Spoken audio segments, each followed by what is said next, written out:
जनवरी 2026 शुक्रवार का दिन, त्रयोदशी तिथि। तो ऐसे कंडीशन में जिनका भी जन्मांक 8, 17, 26 सॉरी 16, 6, 1, 7, तो जिनका जन्मांक 7, 16, 25 उनके लिए सूटेबल रहेगा, और जिनके लिए 9, 18, 27 उनके लिए नॉट सूटेबल रहेगा। उसके बाद आज का पंचांगीय स्थिति को हम लोग मद्देनज़र रखते हुए देख लेते हैं। आज जो ध्रुव, योग, गर, करण मूल नक्षत्र धनु में घुसेगा। मूल नक्षत्र होल फुल नाइट मूल में रहेगा, और उसके बाद पक्ष कृष्ण और शुक्रवार सनराइज 7:15, सनसेट 5:46। ये अपने स्थान काल के लॉन्गिट्यूड लागिट्यूड में देख सकते हैं। उसके बाद ऋतु शिशिर, धनु चंद्रमा, धनु राशि में अभिजीत 12:09 से 12:51, और राहु काल 11:11 AM से 12:30 AM। दिशा शूल पूर्व पश्चिम एकदम नहीं जाएं। और आज का जो बल, राशि बल को अगर देखेंगे तो नेचुरली नहीं, यहाँ पर मकर को बल नहीं है, मेष को बल नहीं है, क्योंकि ये नवम और द्वादश का कंडीशन चल रहा है। आगे हम लोग राशि बल तो मकर को नहीं मिलेगा, लेकिन नक्षत्र बल धनिष्ठा को मिल रहा है और उत्तराषाढ़ा को मिल रहा है।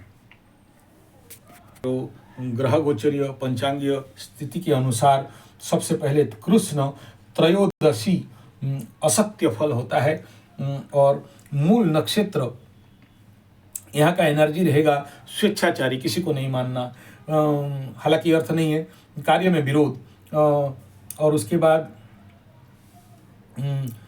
पेट का रोग, प्रगति में बाधा, दूसरे के बात में मन को बर्बाद करना, इधर उधर घूमना, जाजाबर होना, जादू विद्या तोना, तांत्रिक औषध बिक्री, वस्त्र के प्रति प्रेम, शत्रु के प्रति विकटता, और साफ सुथरा में इच्छा, बूढ़ा बूढ़ी लोग को दुख कष्ट पाना या देना, ये नक्षत्रिक एनर्जी है। और इसका जो कर्म है, अगर आप मूल नक्षत्र में आप जाते हो तो जादू टोना टोटका, दंड, बदला, शत्रु, बाधा, तो इस प्रकार का नक्षत्रिक कर्म है, इस प्रकार का नक्षत्रिक ऊर्जा है।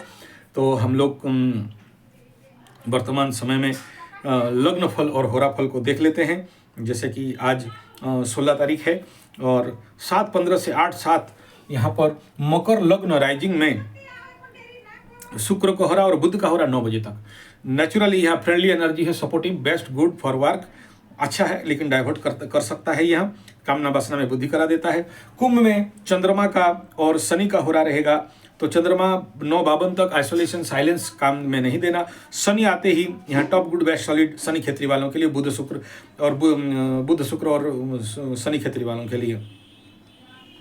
मीन में जुपिटर और मार्स का हो रहा 12:30, नॉट गुड रहेगा, परेशानी यहाँ पर दे सकता है। शनि बैठे हुए हैं, कार्य में बाधा, इस समय स्लो डाउन होता है या फिर डाइवर्शन करता है, लेकिन गुरु का होने के कारण यहाँ पर थोड़ा सा संभला हुआ 12:30 बजे तक मंगल का होरा के साथ चल सकते हो।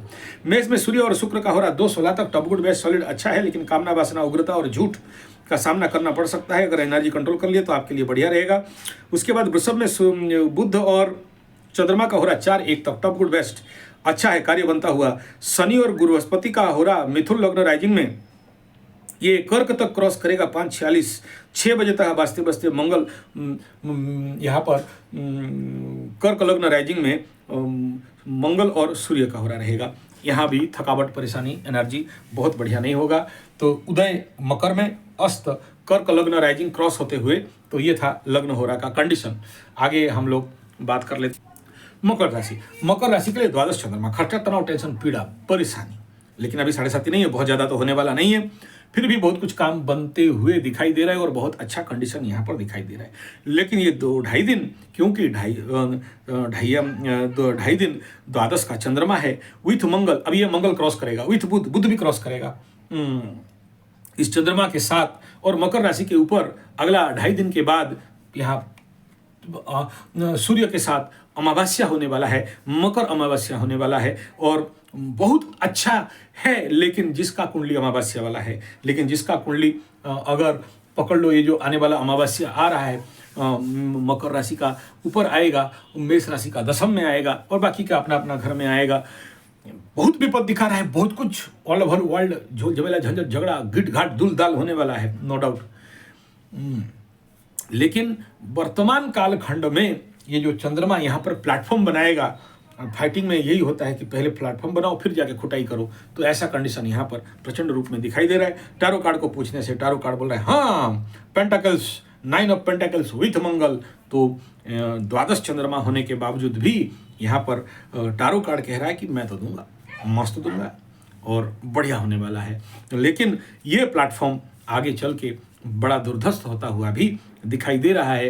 लेकिन आम आदमी की ज़िंदगी में कितना इफेक्ट आएगा, वो तो जब इफेक्ट आएगा तभी आपको अनुभव आएगा और आप अपने जीवन का अनुभव को बता सकते हो और समझ सकते हो। हालांकि 12th moon is not so good, but मेरे डायमेंशन में ये कह रहा है कि आओ now I make some platform and after that अमावस्या I tucking you at any cost. मकर राशि का अगर हम लोग आज का देखते हैं मकर राशि के लिए नक्षत्र फल, तो सबसे पहला उत्तराषाढ़ा मकर तो मित्र जोन पे जा रहा है, बढ़िया है। श्रवण बदतार पे जा रहा है, नॉट गुड रहेगा। धनिष्ठा यहाँ पर टॉप गुड बेस्ट सॉलिड बम बम। इन नक्षत्रों को द्वादश होने के बावजूद भी नक्षत्रिक एनर्जी बहुत बढ़िया मिल रहा है, कोई खास चिंता का विषय नहीं है। लेकिन याद रखना द्वादश चंद्रमा with the Mangal end part है, जाते जाते कभी कभी मंगल दंगल कर देने का संभावना है। ठंड रहना भाई, सावधान रहना। और खर्चा तनाव टेंशन पीड़ा आखिरी बिंदु पे जब सब प्लैनेट जा रहे हैं, और तैयारी बहुत अच्छा होना चाहिए। इस समय आपके घर के ऊपर 5 ग्रहों का अमावास्यिक चंद्रमा के साथ हुजूम लगने वाला है, और 5 ग्रह एक साथ आ जाना नेचुरल बात है, बहुत भारी कर देता है कभी कभार, तो किसी किसी का परेशानी बढ़ सकता है। इस क्षेत्र में सावधान रहना। इसका पीछे कारण क्या आपको मैं बड़ा क्लियर बता देता हूँ। मेरा एक ठो समधी जी है मटका राशि वाला, मैंने कुंभ राशि वाला, 5 साल पहले उनको प्रेडिक्शन दिया था। आज अभी जस्ट पूजा करके देखिए हवन कर रहा था, और यहाँ सिंदूर के साथ हवन विभूत वगैरह लगा हुआ है। हवन कर रहा हूँ, पीछे से आगे हवन कर रहा हूँ, और मेरे दिमाग में जैसे ही मैं हवन में आहुति डाल रहा हूँ, पीछे मेरा समधी जी खड़े हैं, मटका वाले हैं, कुंभ राशि वाले हैं, और 5 साल पहले उनको प्रेडिक्शन दिया था कि बाबू सावधान, अभी मत लगो, और मेरा बात माने नहीं थे। 7.5 में कुंभ राशि वाला भिड़ गए थे। अभी आप बिलीव नहीं करोगे, पीछे आके बैठे और मैं हवन कर रहा था। अब पंडित आदमी मेरे घर में थोड़ी ना अलाउ नहीं होगा, समधी है मेरा, तो ठीक है, रिलेटिव समधी है, मतलब उनका बेटा और मेरा बड़ा भाई का बेटी का शादी हुआ है, तो आके इंतजार कर पीछे आके बैठे। और समझी हम लोग थोड़ा सा झगड़ भी लेते हैं, लेकिन अभी चंडी पाठ कर रहा हूँ, पूजा कर रहा हूँ, हवन कर रहा हूँ, तो कुछ नहीं कर सकता। लेकिन वो पीछे बैठे और मेरे मन में आया कि बेटा पैसा के लिए आया हुआ है, पैसा का समस्या होगा। 7.5 का ठुकाई कुंभ राशि का। अब सोचो, मतलब मेरा केवल ये एक ठो मन में भाव आ रहा है, मैं कुछ बोला नहीं।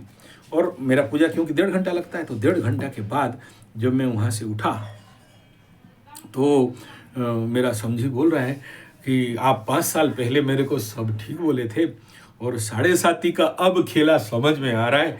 मेरा बेटा के साथ मेढा राशि, देखो बेटा में मेष राशि, दारू पी रहा है, आज तक कभी पिया नहीं, और मेरे मुंह में आके जवाब दे रहा है आज तक कभी दिया नहीं था, और सब हम जमीन बाड़ी घर द्वार बेच देंगे, पैसा का बड़ा शॉर्टेज हो गया है, 50-80 लाख रुपया फंस गए हैं। मटका में बोला देखो बाबू, 5 साल पहले बोला था, फल अभी मिल रहा है। और अभी मैं हंसी से खुशी नहीं कह रहा हूँ, मेरा ये खुशी नहीं है, मैं इसलिए कह रहा हूँ कि मैं हवन कर रहा हूँ और मेरे दिमाग में सब खेल रहा है, और पीछे आके मेरे को भी नहीं पता पीछे आए हुए हैं बोल के। और जनरली उसके बाद जब मेरे को मेरा बुढ़िया बोली, तो मैं थोड़ा सा उधर ध्यान भटका, लेकिन मैं पूरा जो भी 2 घंटा वहाँ बैठता हूँ तो मैं बातचीत तो नहीं करता हूँ, तो थोड़ा सा पानी उनके ऊपर छीट दिया। बहुत टेंशन तनाव था, बोले बड़े शांति लगा महाराज आज, बोले हमको आज पता चला कि आप पूजा करते क्या हो, और आचार्य संजय माने किया, हम तो समझे थे कि आप भी हम जैसे हो, तो कुछ चमत्कार आज हो गया। तो ये कहने का तात्पर्य ये है कि किसी किसी को जिसको 7.5 में ठोकाई नहीं मिलता है, 5.5 साल के बाद उनको ठोकाई मिला, फिर मेरा वो वीडियो ढूंढ के मेरे पास पहुंचे कि अरे तुम कुंभ राशि में इतना सारा प्रेडिक्शन दिया, हम ध्यान नहीं दिए थे, 5 साल में ध्यान दिए होते तो आज बच गए होते। ऐसे ही मेष राशि वाले और मीन राशि वालों का आज हो सकता है मेरा वीडियो उनको समझ में नहीं आ रहा है, 5.5 साल के बाद उनको समझ में आएगा, फिर मेरे पास दौड़े भागे इसी प्रकार आएगी। तो कहने का तात्पर्य इतना ही है कि देखो, शनि बाबा के पास देर है, अंधेर नहीं है। जय हो।